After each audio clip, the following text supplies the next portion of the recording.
এ সরকারের আমলেই জুলাই গণহত্যার বিচার হবে বললেন আসিফ নজরুল। অন্তর্বর্তী সরকারের আইন উপদেষ্টা ডক্টর আসিফ নজরুল বলেছেন, আমরা কথা দিচ্ছি বর্তমান সরকারের আমলেই জুলাই গণহত্যার বিচার সম্পন্ন হবে।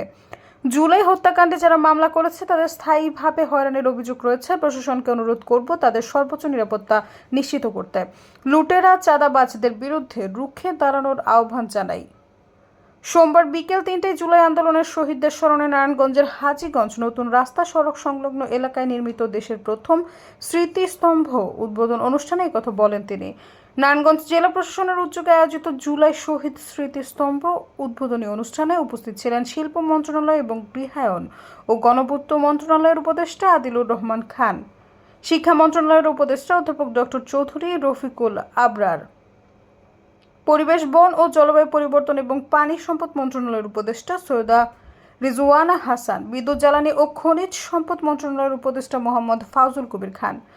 স্মৃতিস্তম্ভটি উদ্বোধন করার আগে উপদেষ্টারা শহীদ পরিবার ও আহতদের সঙ্গে ফুল দিয়ে কুশল বিনিময় করেন। পরে শহীদদের প্রতি শ্রদ্ধা জানিয়ে স্মৃতিস্তম্ভে পুষ্পস্তবক অর্পণ করেন তারা।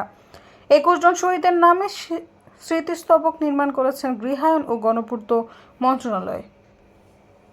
সৈয়দা ফারিয়া, সবযুগ।